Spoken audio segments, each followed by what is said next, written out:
পর্দা নেমেছে champions trophy, সবাইকে হারিয়ে শিরোপা ঘরে তুলেছে ভারত। আর ঐতিহ্য মেনে অনেক রকম ভাবেই তৈরি করা হয়েছে টুর্নামেন্টের সেরা একাদশ।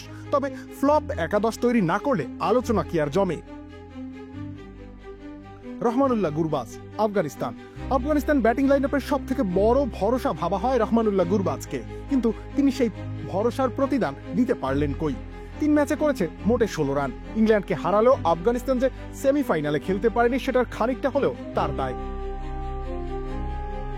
ফিল সল্ট, ইংল্যান্ড এবারের আসরে 3 ম্যাচে হেরেছে ইংল্যান্ড, আর সেটার অন্যতম কারণ ফিল সল্টের ব্যাট হাতে ব্যর্থতা। সব মিলিয়ে মাত্র 30 রান করেছেন তিনি, অথচ তার সঙ্গী বেন ডাকেট ছিলেন দারুণ ছন্দে।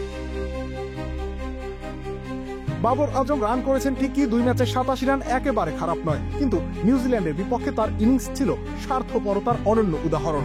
আর ভারতের বিপক্ষে গুরুত্বপূর্ণ ম্যাচে তিনি ছিলেন পুরোপুরি ফ্লপ। মোহাম্মদ রিজওয়ান, পাকিস্তান অধিনায়ক হিসেবে প্রথমবার বড় মঞ্চে এসে চাপ সামলাতে পারেননি মোহাম্মদ রিজওয়ান। দলীয় ব্যর্থতার পাশাপাশি তিনি ব্যক্তিগতভাবেও হতাশ করেছেন সমর্থকদের। 50 ছুঁই স্ট্রাইক রেটে 49 রান সেটারই প্রমাণ দেয়। মুশফিকুর রহিম, বাংলাদেশ সম্ভবত পুরো টুর্নামেন্টের সব থেকে অভিজ্ঞ ক্রিকেটারদের একজন ছিলেন মুশফিকুর রহিম, কিন্তু চোখ কপালে তোলার মতো ব্যর্থতা উপহার দিয়েছেন তিনি। প্রথম ম্যাচে ভারতের বিপক্ষে হাঁকিয়েছেন গোল্ডেন ডাক, দ্বিতীয় ম্যাচে কিউইদের বিপক্ষে 1 রানের বেশি করতে পারেননি। তার ক্যারিয়ারের শেষটা তাই কল্পনার চেয়েও মলিন হল। জশ বাটলার, ইংল্যান্ড অধিনায়ক হিসেবে 2023 ওয়ানডে বিশ্বকাপ ভালো যায়নি জশ বাটলারের, ভালো যায়নি এবারের চ্যাম্পিয়ন্স ট্রফিও। 3 ম্যাচে করেছেন 82 রান, যা কিনা তার নামের পাশে বড্ড বেমানান। মেহেদী হাসান মিরাজ, বাংলাদেশ সাকিব আল হাসান ছিলেন না, তার জুতোয় পা গলানোর কাজটা চাইলে মেহেদী হাসান মিরাজ করতেই পারতেন, কিন্তু সুযোগ পেয়েও হেলায় হারিয়েছেন তিনি। 2 ম্যাচে মিডল অর্ডারে ব্যাট করে মোটে সংগ্রহ 18 রান, আর বল হাতে সুপার ফ্লপ মিরাজ পাননি একটা উইকেটও। রাশিদ খান, আফগানিস্তান ফ্লপ একাদশে নাম উঠবে এটা বোধহয় দুঃস্বপ্নেও ভাবেননি রাশিদ খান, কিন্তু টুর্নামেন্ট জুড়ে তার পারফরমেন্স বাধ্য করেছে তাকে অন্তর্ভুক্ত করতে। স্রেফ 1 উইকেট পেয়েছেন তিনি, বিশ্বাস করা যায়? শুধু তাই নয়, গুরুত্বপূর্ণ মুহূর্তে ক্যাচও ছেড়েছেন এই লেগি।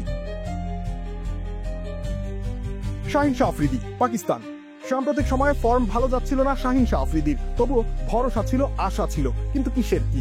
2 ম্যাচে 71 গড়ে কেবল 2 উইকেট তুলতে পেরেছেন তিনি। ইকোনমি আর স্ট্রাইক রেটের কতটা বেহাল অবস্থা সেটা আর বলার অপেক্ষা রাখে না। মার্ক উড, ইংল্যান্ড পাকিস্তানের ফ্ল্যাট উইকেটে রাজ করতে পারতেন মার্ক উড, কিন্তু কিসের কি? উল্টো 2 হাতে রান বিলিয়ে দানবীর সাজতে চাইলেন তিনি। অস্ট্রেলিয়ার বিপক্ষে 75 রান খরচের পর আফগানিস্তানের বিপক্ষে দিয়েছেন 8 ওভারে 50, আর 2 ম্যাচে তার অর্জন মোটে 1 উইকেট। ব্যাটিং আর স্পিন 2 বিভাগেরই মেইনম্যানরা আফগানিস্তানের ক্ষেত্রে ব্যর্থ হয়েছেন, সেই ধারা বজায় রেখেছেন ফজল হক ফারুকিও। পেস আক্রমণের নেতা হয়ে তিনি ইম্প্যাক্ট রাখতে পারেননি কোনো ম্যাচে। ফ্লপ একাদশে তাই জায়গা পাওয়া নিশ্চিত ছিল তার।